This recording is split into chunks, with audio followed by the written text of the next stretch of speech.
domain talk? Oh yes. That sounds very, very compelling. Okay.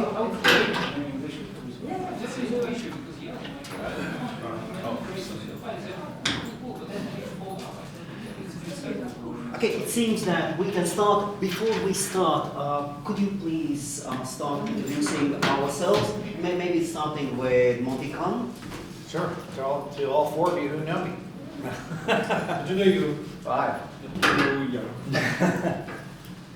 Monte CAHN, I'm the founder of RightOfTheDot.com and also managing director for .hip hop, the new top level domain name for the hip hop industry. And I've been in the domain business since 1994. Did some pretty innovative things back in the early 2000s in terms of domain name monetization and auctions. We created the first brokerage for domain names, the first auction. We invented Who is Privacy for the industry, so that's why there's Who is Privacy today. Along with a lot of other services, sold more than $670 million worth of domain names over the 30 years I've been in business. So that's it.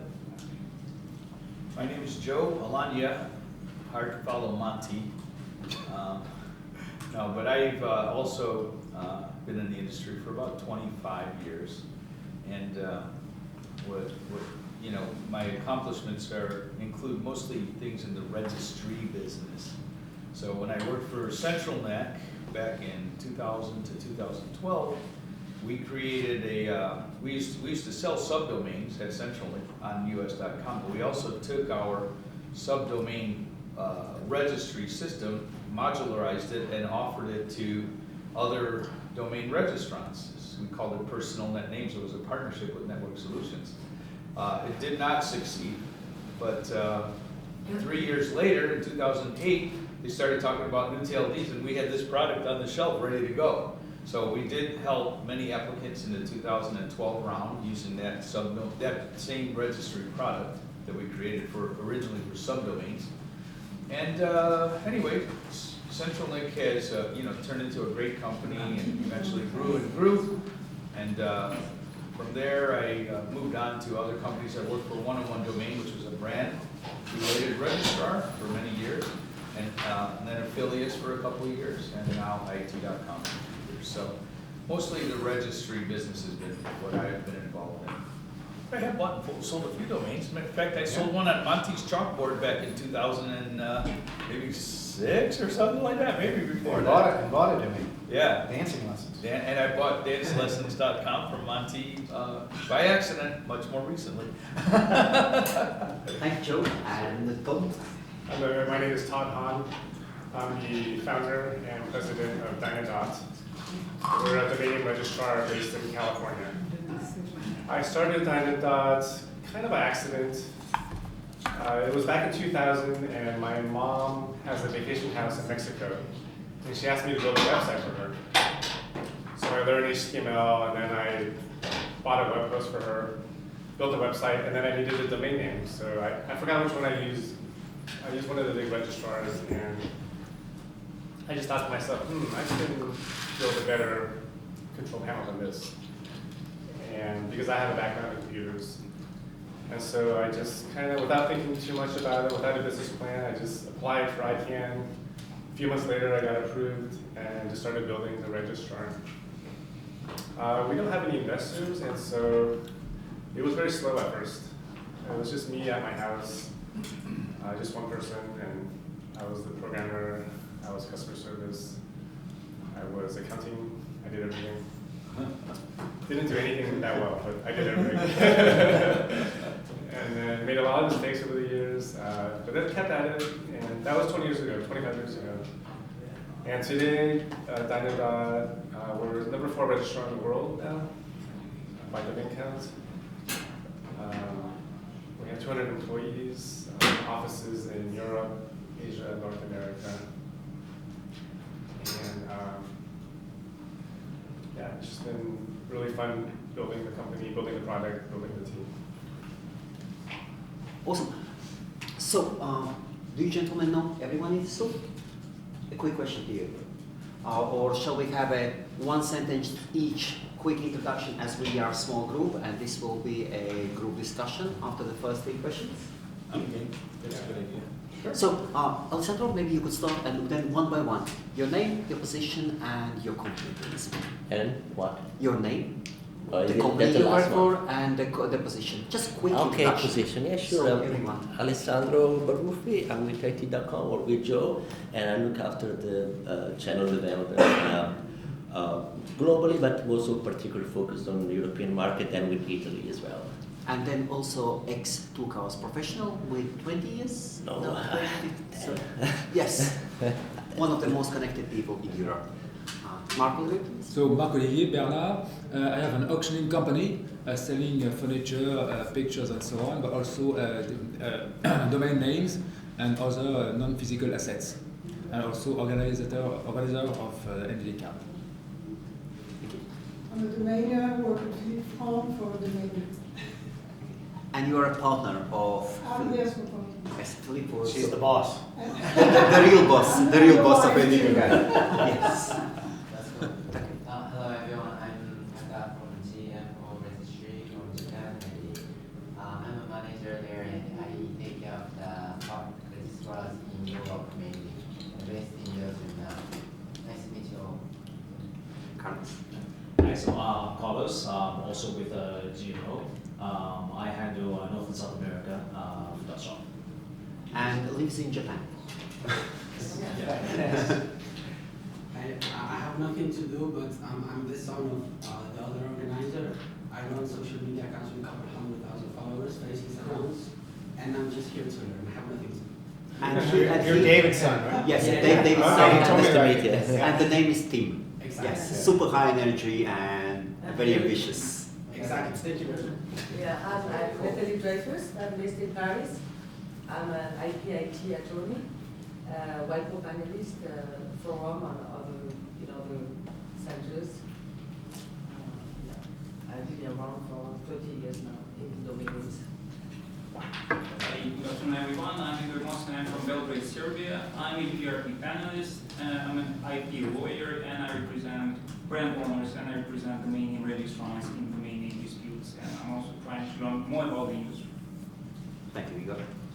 Hey guys, salut Leroy. I'm a registry liaison manager for Scaleway currently. Past my last 20 years with some registrars, mostly Gandhi, Africa, and all of you. Some people need no introductions. Yeah. No, yes, of course. Thank you. Thank you very much. So, welcome to the, hopefully, no BS domain panel in English. And the first question is about the expired domain name market. You all have experience in that. It has been recently heavily impacted by the golden goose that is called domain parking that has been killed by our industry. Let's be honest, our industry killed the golden goose. And now there is lots of new inventory. Todd, could it be correct that we killed the gold goose? Not me personally, but Yes. yes, our industry did. Our industry. Yes, let us be honest. So, what are your thoughts on traditional parking, and how it has impacted the expired domain market, and what you see? Maybe more starting with you and your options. Well, obviously, the return on investment model has changed since AFD has been depleted. I was probably one of the first drop catching registrars when I ran Moniker back in 2001. We put our threads onto VeriSign, onto Network Solutions and VeriSign to catch expired names. So I've got lots of experience. I used to run Snap Names also as the CEO and president for 3 years. And the model for catching domain names was all based off of parking return on investment for most people. Very few brand owners were playing the drop catch game to catch a brand. It was mostly for domain investors. It still is, but obviously that model's changed a lot. I still think that the drop market is strong for very good keywords, former websites, and domain names that were live in the market at one time. I don't think it's as strong for obscure names or names that are multiple words and you know, not as much meaning as before because the return on investment model has changed quite a bit. There's new monetization methods that are being developed right now for, you know, all the parking companies are getting what's called RSOC feeds. My company is doing something very unique, which is using AI-generated websites that have multiple feeds and captures a lot of content and long-term value users through email signups and getting free guides and ebooks and those types of things that are embedded with email ads, with ad links from multiple feeds. And so we're seeing very good RPMs on some of that monetization in a new format that's never been done before. And we've so far collected more than 35 million double opt-in emails that are repeat customers getting more information, asking more information on our monetization platform. So I think with the killing of AFD, there's new innovation and new things coming in the market using AI and also the other feeds that are available in the market to monetize domain names. So I think it's time for a new generation of quality traffic and quality results that target customers that are looking for things that are much different than parking. Parking is a one-time click and they will never type in that domain name again, where websites that generate monetization will have repeat customers. Thank you. Meanwhile, I do have 3 questions prepared. And if you have follow-up questions, please write them down. And after those 3 questions, you'll have the chance. And then we'll have open discussion. Thank you. Joe? So I would say, to me, parking, the loss of the revenue that parking used to create is more of a hit to the domain name industry as a whole than it is to people who park, because, you know, years ago, any good keyword domain was kind of valuable, and there were lots of investors who would buy them, which helped the registries, companies like ours. So it's probably, I think it hurts the industry as a whole more than it does individual parkers. But I think the biggest value for domains is when especially for generic domains, the ones that we used to like to park, the biggest value happens when it's matched up with a company that can deliver the goods. So, any particular generic keyword matched up with a company is more valuable if it's being held by a company that can actually produce or give to an end user whatever that word is about. And a lot of them are being held by big investors, and rightfully so. I mean, they have the right to do that. But when it comes to drop names, I think the people who could pay the most for them are the people who don't know about drop name markets. So those end users that actually are the best at fulfilling a product that meets what that name is about, those are the ones that would have, the name would be most valuable for. Whereas what we have now is we have a lot of people in our industry that are in the know that these names are valuable, that are bidding against each other. But there is a higher value, and that is getting that name in the hands of somebody who can deliver the goods. And how is specifically IT.com expired domains? IT.com is not in that game. We're not. We don't have a proven aftermarket value. I can't. We don't do. I mean, we do have drop domains, and some people do go in and watch for them, and they want to buy them. But it's not. We're not I don't consider IT.com yet an investment domain. There's nobody buying it to invest and resell it. As SEO domains, traffic, something previous websites, nothing. There could be some, but no, we're too young for that, and we don't have a proven aftermarket. We just don't. So I would be not sincere if I tried to suggest that people buy IT.com domains in a drop or something like that. That doesn't mean it can't change. Things pop. 5 years ago, AI did not have a drop market. So AI didn't even have a market. They didn't have a market. I mean, so I'm not. It's not to say that this will never happen. I think we've already accomplished great things. IT.com. We just hit about 170,000 domains under management, which I think is amazing for what we do. But the aftermarket value remains to be seen. If it'll ever happen, and it could, but I wouldn't encourage anybody in that sense now, unless you really like to speculate. Well, we'll still take the registrations. Thank you. Todd, the aftermarket is the main money machine for Dynadot, yes? Yes, we don't make a lot of money on the primary market. Like we sell COM for 1088, right? Our cost is about 1040, so it's like we make pennies. We make most of our profit on expired auctions. As far as parking, definitely Google AdWords for domains shutting down has hurt the industry pretty bad. Bodis went out of business. Parking Crew had massive layoffs. Cedo Parking had layoffs. As for Dynadot, it hasn't affected us that much because a lot of people switched to RSOC, which is the new ad feed. So some of our big accounts, they actually got bigger, but definitely some of the smaller accounts that used the parking companies, they definitely got smaller.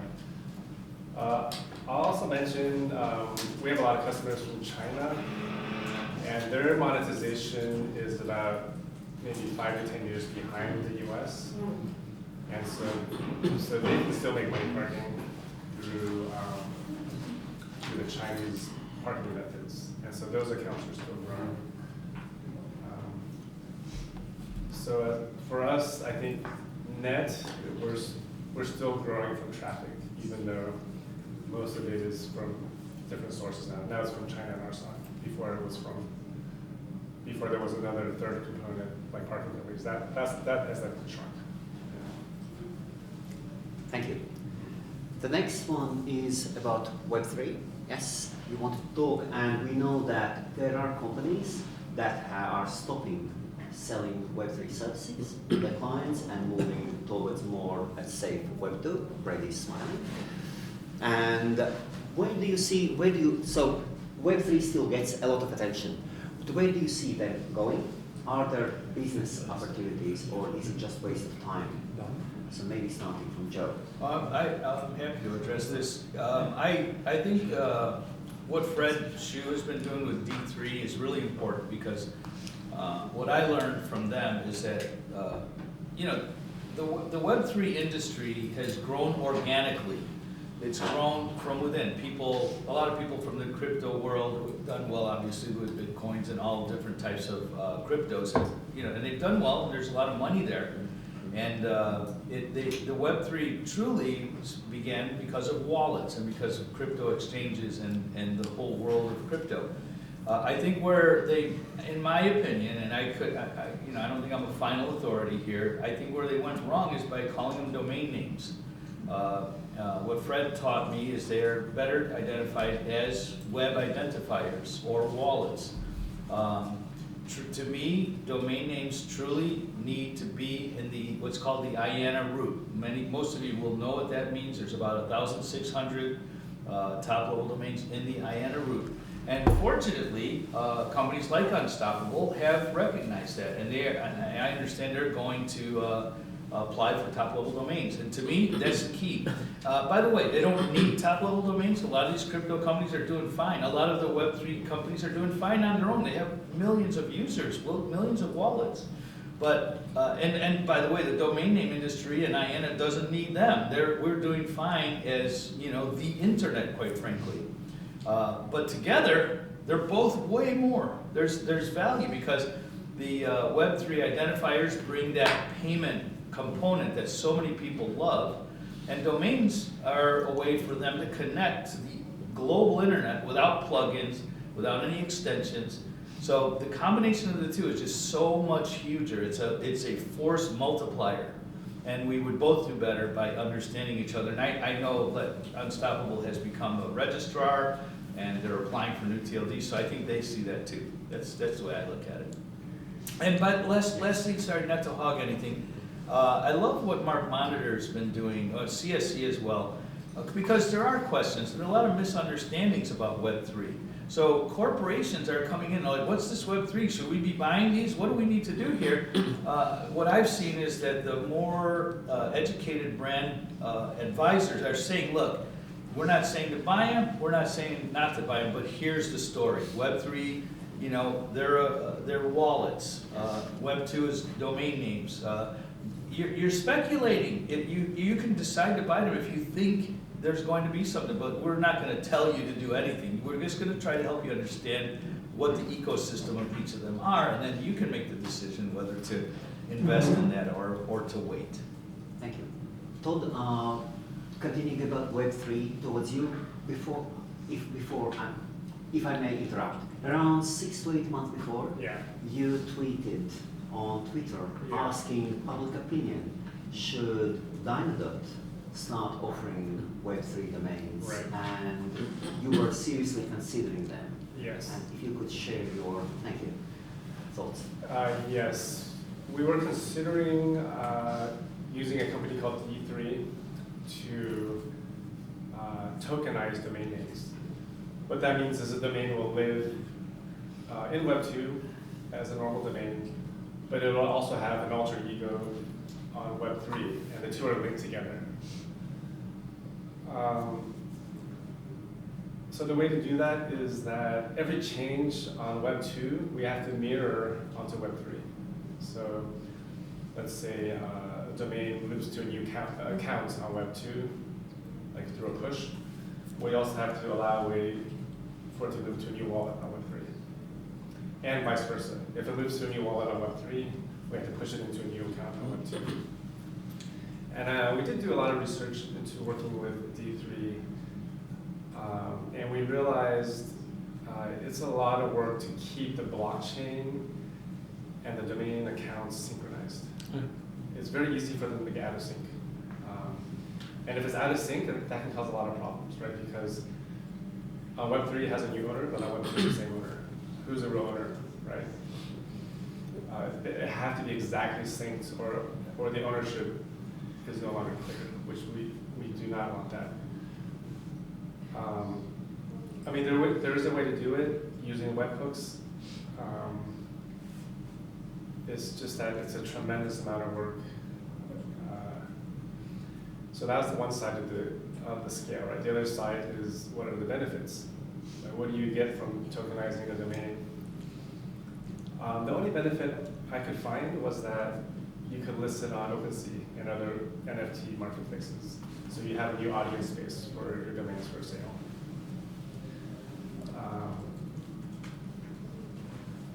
That is a benefit for sure. I just couldn't determine if it was worth all the work that we had to do. It was a lot of work for us, and then there's a lot of risk for us, because if we mess it up somehow, or if there's a bug, and someone's domain is no longer in the right place, like, we're going to be blamed, right? And so we decided at this moment, we're going to just watch and see how it develops. We're not going to do it at this time. But I'm not saying no, but just at this moment, the risk reward is not there for us yet. Thank you. Monte? I agree to what both Todd and Joe said. The best way for Web3 is to integrate with Web2 and vice versa. I think Web3 has a place for wallet addresses and different types of blockchain identities that were similar to the old naming system and 800 telephone system back in the old days, where it was easy to remember a name of something like 1-800-BUY-CARS versus remembering all the numbers. It's much easier to have your domain name as your wallet address because it's very long and alphanumeric that you can't remember. So in that sense, it works out well. I think companies like Unstoppable, Brady can speak about what their decisions have been. They're leaning more towards Web2 services because I think they realize that the biggest challenge for Web3 is customer adoption and use. And unless you have a groundswell of use and adoption, it's hard to keep money going into development and new products and services. Am I stating that right, Brady? And kind of the return on investment on that doesn't make as much sense until there's a groundswell of need and wants for that. D3, however, does have I wouldn't call it Web3, I would call it tokenization of Web2 domain names through a blockchain network. And it actually doesn't have to go through OpenSea and third-party marketplaces. They have their own marketplace. And I have names on it already that are monetizing and doing well. And it is buggy probably for outside registrars to integrate with D3. However, they have their own registrar called Interstellar that interfaces with what D3 is, which is DOMA. It's actually a little bit buggy, but at least it's their bugs that they're fixing on their own platform and their network, so you're not going to lose anything. But until they get all that worked out, then I think it's going to be more marketable for other registrars to jump on board and integrate. I think, didn't Internet X make a commitment to interface with them? They announced it, but I haven't I don't think seen they did it. Yeah. So Interstellar is D3's registrar. It's called interstellar.xyz. It's not made to be like a competitor to GoDaddy or anything like that. It's mostly for the internal use of the blockchain to work with domain names, put them onto a marketplace, and fractionalize that domain name through the blockchain. I wouldn't call it Web3 necessarily, but I call it Web2 tokenization of Web2 assets using the blockchain. And about you were considering. We already did. I already did the Yes. bridge. So when I did the early launch of .hip hop, we made sure that we bridged .hip hop to Web3, so that hip hop artists and people in the domain industry, in the hip hop industry, could use the wallet address when they register their domain name. And in the hip hop community and culture, many of them are unbanked. So they don't have a lot of bank accounts. They do cash apps. So it was more appropriate in our case to build that bridge. It cost a lot of money to do it at the time because it was before it was more automated today. I did it 3.5 years ago. So when you register a .hip hop domain name, you can go through a bridging of that Web2 and get a Web3 wallet address right out of the gate. And can you see it is that a service that your customers really need today? Well, we've held off on a global launch of .hip hop, so I can't really answer that. However, we felt it was important because that's what we were hearing back from the community, that because so many people are unbanked and they would rather pay using cash apps and those types of things, it's much easier to have your name .hip hop and use that as your wallet address. So in that way, it was really important. I thought it was a benefit. And I think it will be as it gains groundswell and usage. That's interesting. Yes, John? Yeah, I was going to say, Monte's onto something with this, by the way. So years ago, when I first heard about Bitcoin and when I got interested in it, I read many books about it. And what I found, and it's been proven through time, is that Bitcoin actually was more valuable in some of the third world countries, in Afghanistan, where they don't have payment rails like we have in the United States or in France. These people had no way of just getting a credit card or a debit card and sending and buying money. So some of these people that benefited the most from Bitcoin in the early days were like school children, young girls in Afghanistan, or places where they just had no other way to pay people. And that was in the early literature that I read about Bitcoin. But so there's definitely something to it. And people I've met at D3 conferences have come from South America, from Argentina, and they said the same thing. They're sophisticated people in the banking industry, and they're talking about unbanked individuals in growing economies. So it's quite interesting. There's a need there where we tend to overlook that need in our culture. And then using domains would actually. And what's better than we have domains for a reason, because people can remember them. So Remember what a domain name is. It's a cross of two IP addresses that no one can remember. So that's how a domain name came to be. Is that there's two IP addresses that are alphanumeric IP addresses that are extra long. No one's going to remember them. So a name is matched with that IP address. So the same thing is happening with Web3 addresses to wallets. And we love naming things. Girlfriends are kitties, and so it goes on. Well, the bottom line is we can remember names. We Yes. don't remember numbers. Exactly. And wallets have more numbers than IP addresses. Yeah. So no, yeah. Okay, and the third question is about the tools. When you see yourself doing professional work that you do today with domain names, what are the top 3 tools that you use? And are they free or paid? And maybe starting with Monte. When you say tools, you're talking Tools. I mean, I don't really use, besides some AI and stuff like that, I use a lot of, when we do reach out for brokerage and our auctions, I'm not using tools, I'm using, things like you are analyzing data. We analyze data, but, all services that you use, what are the Yeah. top 3 services that others could actually learn from us that you have found that are really useful to you? And maybe many of us haven't heard of them. Well, AI is becoming a bigger part of my day-to-day, for finding leads for domain sales and auctions and those types of things in general. That kind of research, that's the primary tool I'm using today to try to find prospects for potential buyers of domains, which I didn't use before. Which one? Just AI. Which one? There are 3 main. ChatGPT mostly, or Perplexity to do that. So it makes things a lot easier for that standpoint. Besides the normal tools, domain tools to find, previous who-is information and stuff, which I created the hiding of that. Our database of sales over the years to find out what domain names are worth, obviously. So we have, almost 2 million domain sales logged that I can do comparisons to, so I know kind of what domain names are worth, more so than probably anybody else. So when I see a domain name that's submitted for auction or for sale, I have a good idea what it's probably worth compared to other domain names. Is it possible for any of our users to get access to your database? No, but we do appraisals, so so we can appraise domain names to do that. And of course, no is just no today. Maybe under some other circumstances. Yeah. Okay.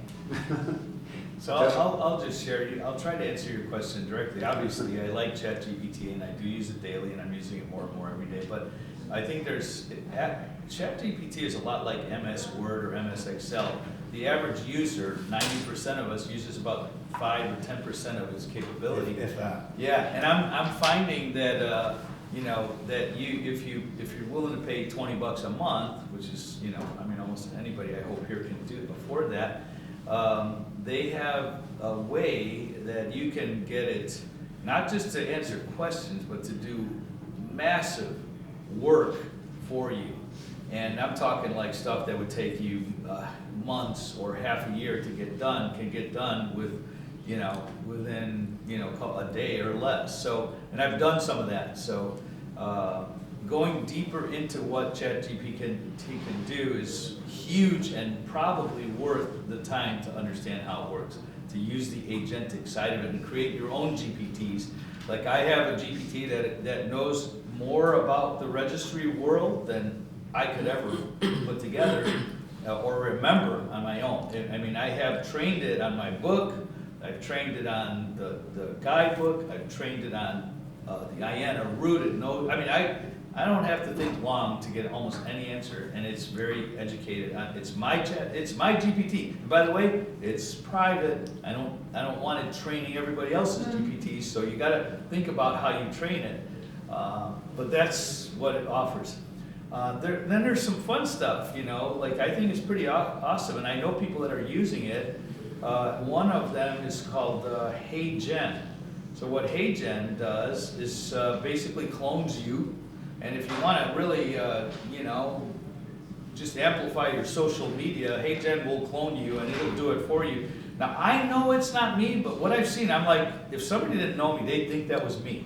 I'm telling you, and all I did was give it a picture and maybe 20 seconds of video of me talking. So HAN is quite impressive. And by the way, their customer support is agentic. It's not real, but I'm telling you, it'll pass a Turing test. It really would. It answers your questions really well. And then the last one, although I've not released it, I do have my whole book out in audio form. I just haven't released it because, I don't know, call it imposter syndrome. I just don't feel like it's good enough.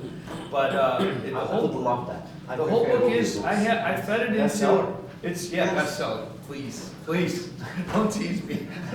I know I'll never make money on this book. It's just for these people here. Anyway, a company called 11 Labs, that's the third. That's how I fed in my text and it spit out the audio. So I have all the audio files, I just haven't released it. But 11 Labs is quite impressive and it will read you a whole book, your book or your content, and this AI is just blowing me away. So I'll give it to Todd. He probably Thank knows you. way more than I do on this stuff. Todd? I'm a little behind on AI. I haven't done the OpenClaw stuff. I just use OpenAI, kind of like thinking tool, ask it questions. And it has improved my productivity a lot. Yeah. It helps with research, helps with like ideation, type of thing. Our engineers, this is interesting, they no longer write code. Our engineers, they're basically prompt engineers. They take a problem that we want to solve and they break it up into smaller problems. They write the prompts and they feed it to AI. AI writes the code, and then of course they do review the code, they look at it, and then they merge the code back together into a solution and then check it into our repository. And so I would say maybe more than half our code is written by AI now. That to me is pretty unbelievable, because I studied computer science in college, and it's really hard to write software. It's really hard. And now AI can do it like effortlessly. How has that affected our staffing? We're actually still growing our engineering team. It's just that they get a lot more done now. We have about 120 engineers. And before, projects that would take them half a year, they can do it in 1 month now. So some people say that we won't need coders in the future. I don't think that's true, because coding is just, of course it is, before it was writing code, but it's also training in how to think logically, how to think about abstraction, how to break up a problem. And that will still be needed even in the age of AI. And just like AI, it's like a multiplier of your intelligence, right? So maybe someone that didn't know how to code, they can now code. But if you know how to code, you can have the whole system. Like it just multiplies what you already have. And so our engineers, they're already really excellent, and now they're almost like superhuman, basically. If I could comment, I'm a domainer too, by the way. Long time. I'm not a successful domainer, but I have bought and sold many names over the years, and I've been doing it a long time.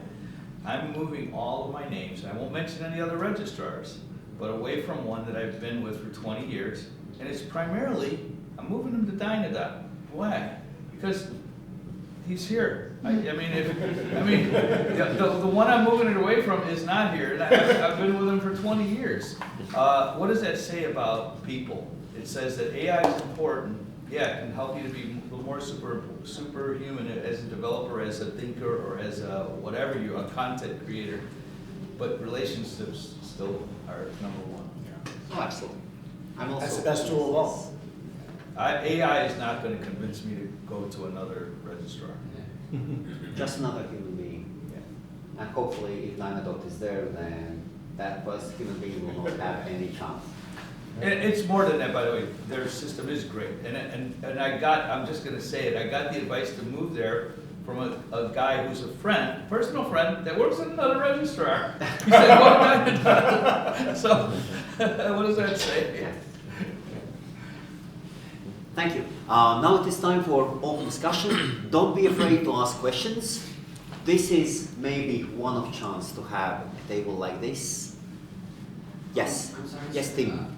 Monte? Yeah. Monte CAHN. You said you had 35 million double opt-in emails. Yes. How exactly do you manage that, and with what frequency do you send emails? And what kind of emails do you send exactly? So they're double opt-in emails, and they're based off of what the customer wants to receive. So we capture the emails through kind of a chat bot that's on our websites. And when they ask a question, we a lot of times answer the question via email. So they'll fill out an email form, they'll agree that it's a double opt-in email, and they're allowed to receive marketing information from us. Okay, so only marketing, no Newsletter, nothing? Oh, no. Ebooks, newsletters, things that are related to what they're asking. So it's very directed towards the customer's wants, needs, what they're asking questions about. That's what keeps them engaged. That's why there's double opt-in emails or repeat customers. So unlike, I don't know if you know what domain parking was. Have you ever? Yeah, Okay. yeah. So domain parking was, you take a domain name, you redirect it to a parking site. It has 3 or 4 linguistically driven ads that were Google driven or being very low conversion rate from the time that even that first click is done. But if that customer even spends money or signs up for something, it's fractions of a percent. What we're seeing is things like 30 to 40% engagement because of the way that our websites are built and what it's asking and the results it's delivering back. So we're more data-driven, lifetime value of a customer versus a one-time click, try to make a lot of money on that first click or any money. This is overtime engagement. A customer signs up to be kind of like your subscription, like a subscription customer, like they're signing up. And so it's a much different monetization model. So we're seeing RPMs at the lower end, $25, but at the high end, like towards $300. So 10, 20 times what parking ever was because of that.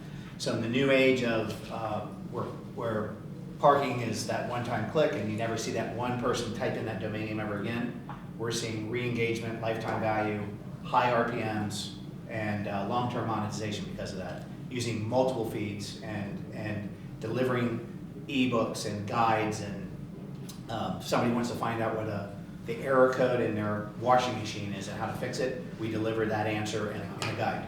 And that guide is filled with monetization links as well.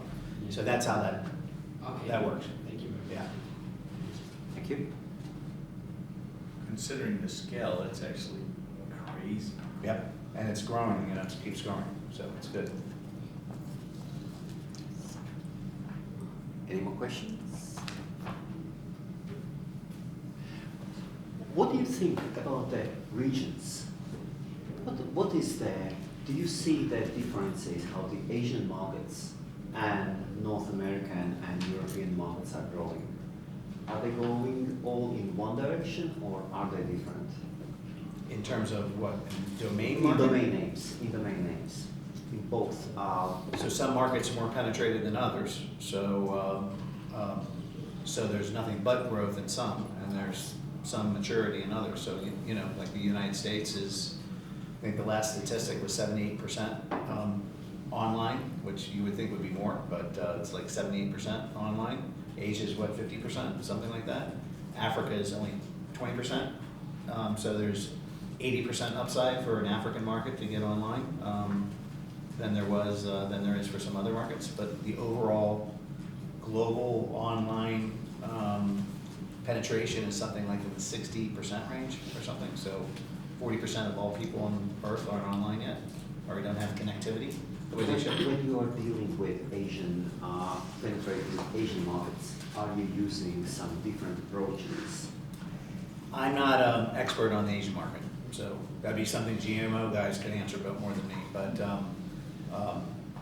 I know that the Asian markets in parking, there's a whole bunch of different rules. You can't use the same type of advertising links and stuff like that. In China, you'll get blocked or get taken off your network or whatever. So it's different markets have different rules, obviously. So I'm not a professional in the Asian markets at all. Sold a lot of domain names to Asian buyers, but don't know anything about the overall market in terms of monetization or the growth in that. Joe? Yeah, I do have some comments on that.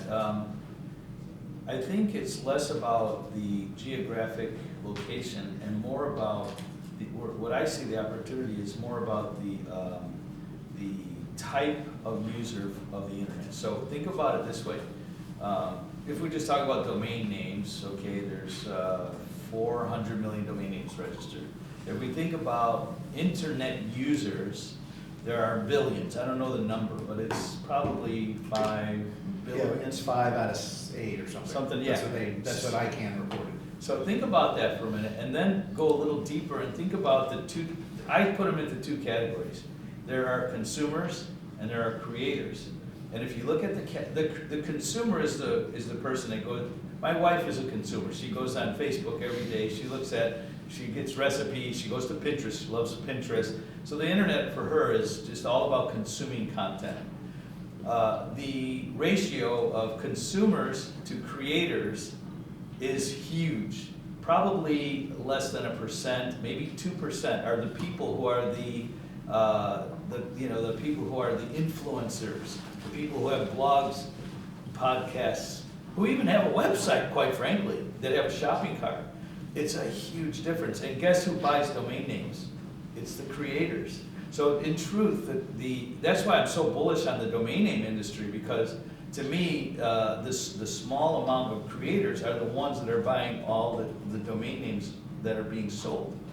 And if you look at that in the stats, if there's 8 billion people and 375 million total domains registered, so yep, you're talking about a very small percentage. Right.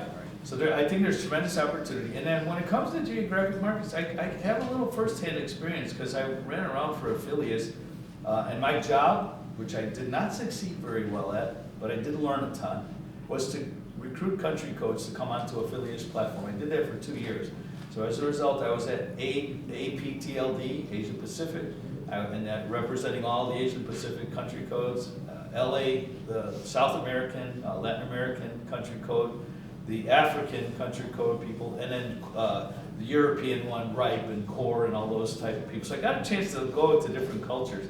Unfortunately for Africa, there's a lot of, honestly, I don't know how to say it in a nice way, there's kind of corruption and nepotism, there's problems there. Government are they're not allowing that continent to grow. It's a sad situation, but the internet, I'm not real bullish on Africa, even though it's a huge place. Maybe, I think beyond their lifetimes, if they can get that, make it better, we'll see growth there. Obviously in Europe, to me, it's great. It's all these great developed nations, but there's so much regulation and it's difficult because of the people in America, we all are seeing this sovereign theme at CloudFest. Everybody wants to be, and maybe it's America's fault. Me and Helmuts were arguing about this the other day. Everybody's all about sovereignty and there's a problem with that, and it is causing a problem. But developed nations are unfortunately being held back a little bit because of that. South America, it's sort of in the middle. There's good countries and bad, but I think there's a lot of opportunity down there. And obviously Asia seems to be doing really well too. They're more commercialized. But I do think the more important difference is the difference between the creator and the consumer. To me, that's the big chasm where all the opportunity exists. If we can help more people to become creators and to come out of that consumer mentality, I think we'll see a lot of opportunity.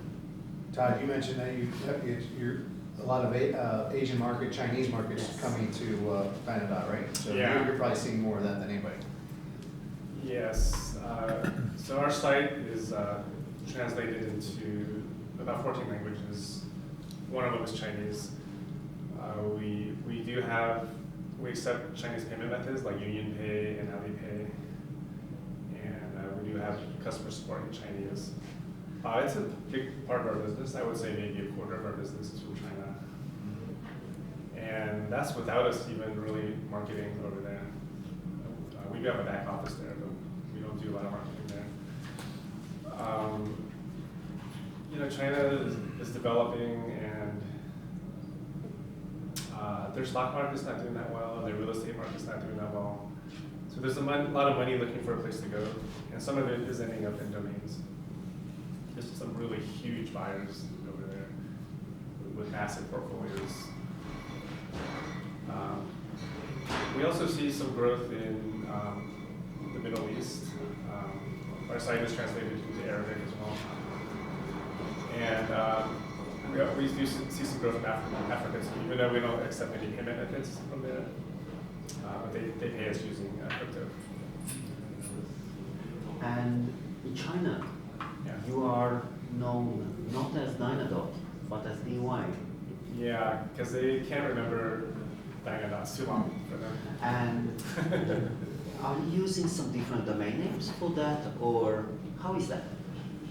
Thank Well, we were thinking of maybe trying to buy DY.com, but it's not for sale, so. Currently. Currently. We should probably DD. Yeah, maybe That'd be better. we should. They are specifically known in China as DY. Yeah, they were Yes, DY. I said Yeah. DY. Probably get .cn now, right? DY.cn is taken as well, and I think it might be registered reserved. I think they stopped selling the 2 letters. I'm not sure. Yeah. We should probably do something about that. They like Chinese, they don't like dynamic dynasty. That's not a common word for them, so they can't really remember DY anything that well. So they just call us DY. Interesting. Yes. According to you, could the domain names, the DNS domain names, disappear one day? I think the answer is sure yes, but in a reasonably short time. Do you see threats? I have an answer to that. I think. Do you have an address on your home? Do you have an address on your home? No. Where you live? Yes. Okay. So we live in a digital world, but we still all have our home addresses. To me, domain names are the human-computer interface. It's what we use to interface with the global digital world. Nobody can predict the future, but I mean, they were supposed to disappear when apps were around. When apps came into being, they were supposed to be disappear when every new thing that's happened to me was the end of domain names, and I think we still need them.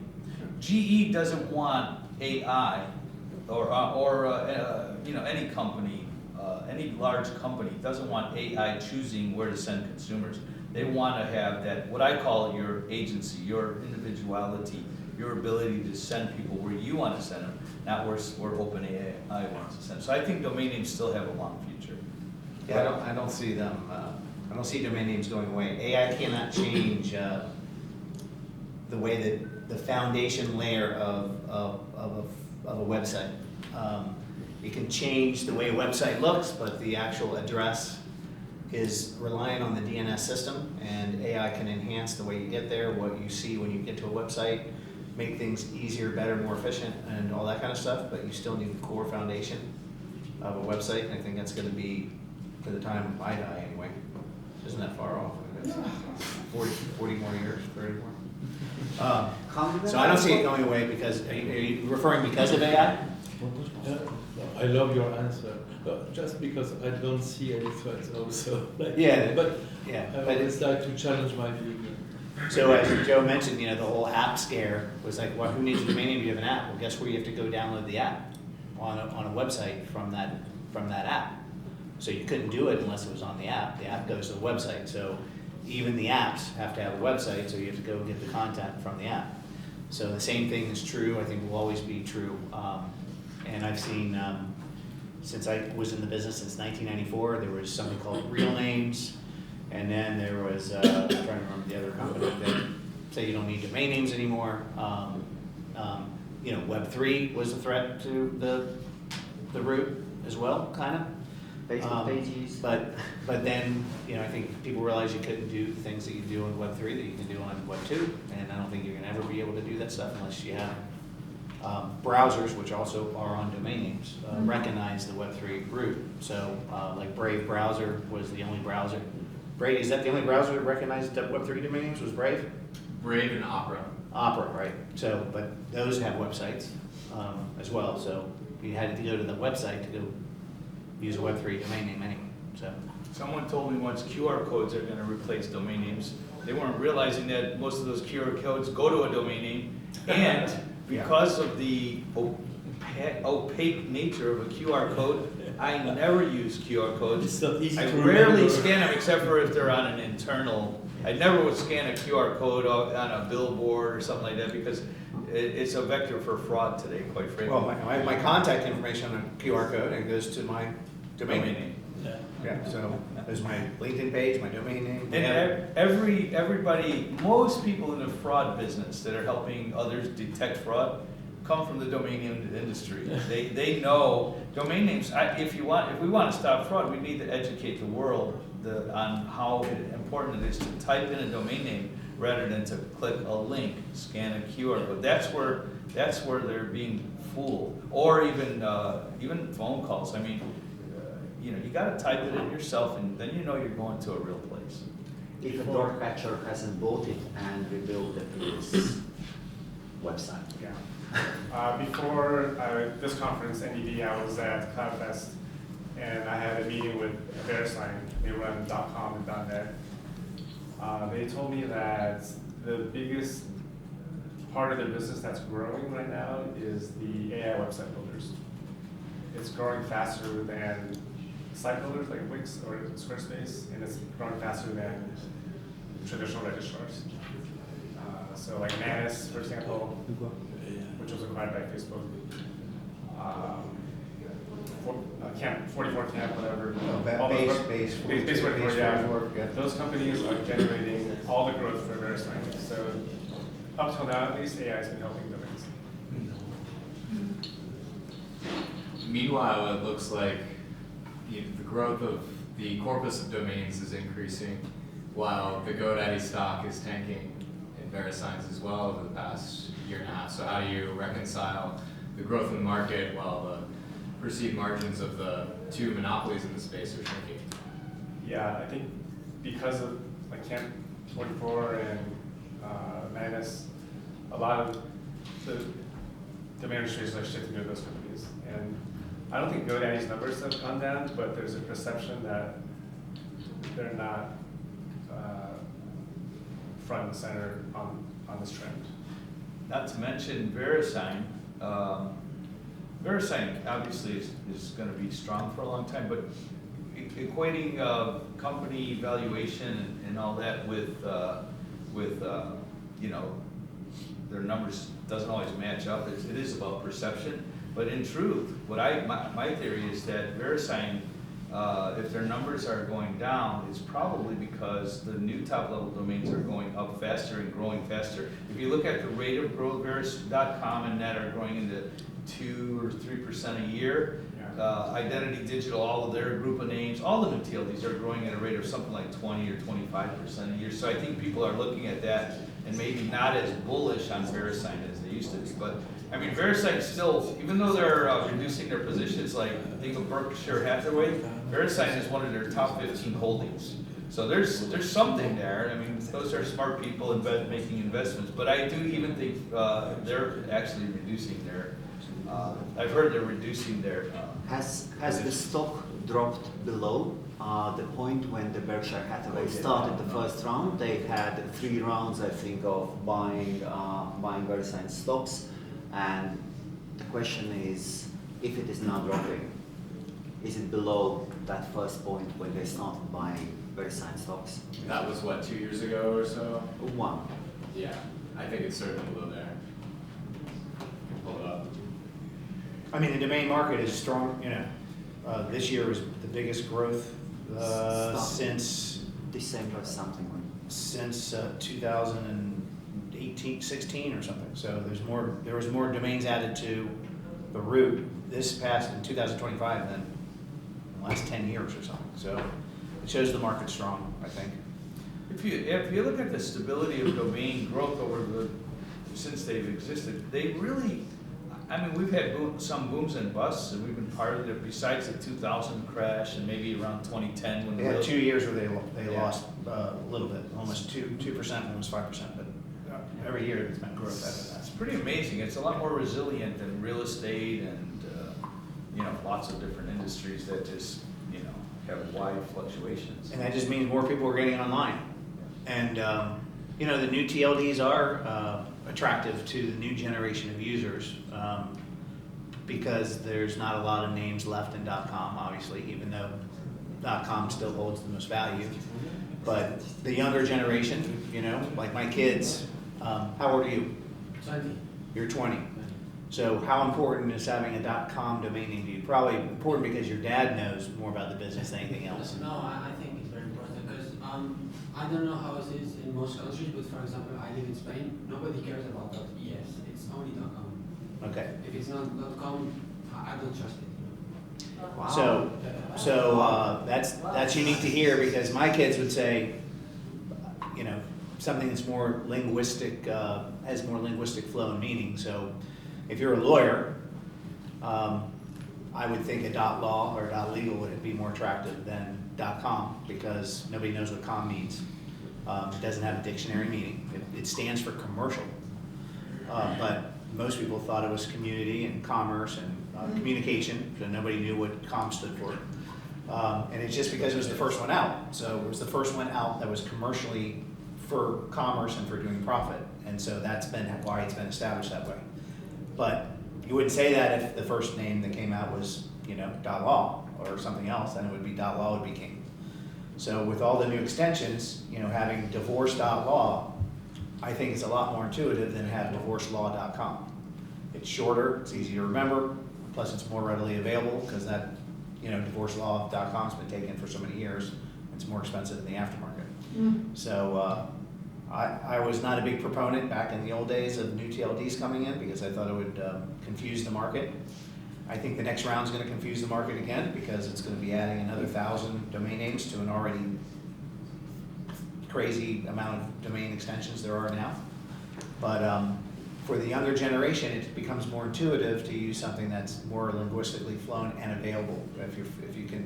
If it makes sense from the right of the dot to the left of the dot, it makes more sense to people, and it's easier to remember. And it might have better usage because of that. You're an internet marketer too, and you do understand the value of .com. I mean, if I'm doing a personal project, I want to kick it off on a .com domain.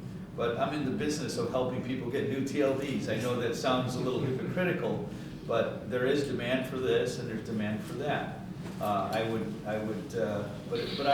Being a internet marketer for 25 years, if I was doing my own project, I'd probably want to use a .com. But the new generation is different. Our kids will not look at things the same we will. And what Monte said is absolutely true. And you know, maybe getting a 3-letter .law would be much better than getting spending $20,000 for a longer .com. I mean, it's 6 of one, half a dozen the other. I think the .law and everything, it's extremely fine, but it's when it's confined to a country like .es. So you're relating it to country codes versus, yes. It's more of that, because I have audience of South America and Spain, and if a Mexican sees .es, I think that makes more sense. Yeah, because country codes are related to local geographical use. So that's the reason. Where GTLDs are more generic in nature and stand for this, same meaning across all countries, right? So, so that's probably makes more sense from a country code perspective. But also .law, for example, a Chinese person will not know what .law means. Yes, different word. Yeah, there's an English. But they know what .club means, because club is the same in Chinese as it is in English, because it doesn't have a Chinese word. So there's an example of a new TLD, well, not new anymore, but an existing TLD that has a Chinese market, because you'll see Chinese letters and then .club at one of their clubs, or club, because they don't have a Chinese word for club, which is crazy to think about it with all the letters in the alphabet in Chinese. Yeah. But also the Chinese love .vip. Yeah, .top. A lot of those applicants considered what you talked about. What does this string mean in how many languages? And the smartest ones considered that when they were applying for their new top-level domains in those days.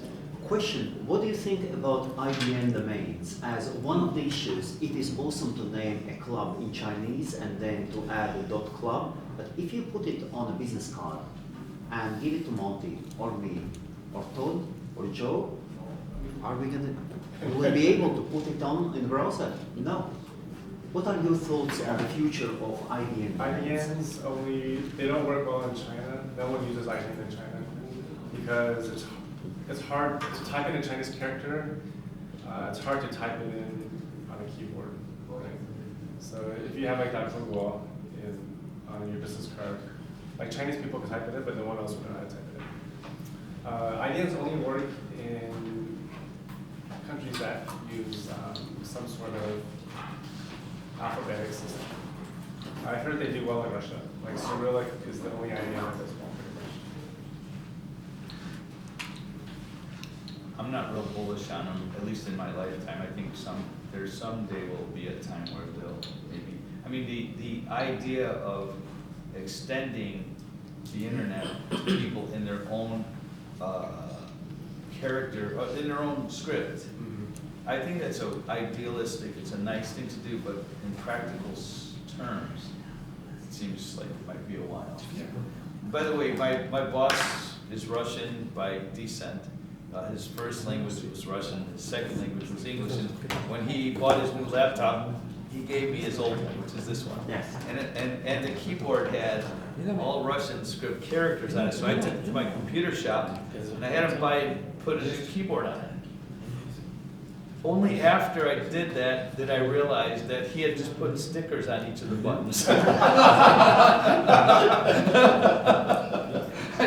at least you got a new keyboard anyway. It never occurred to me to peel off the stickers. Okay, thank you all, and let us thank our panelists, and then back to networking, talking, and doing business. Or just pleasant conversations about life. Thank you.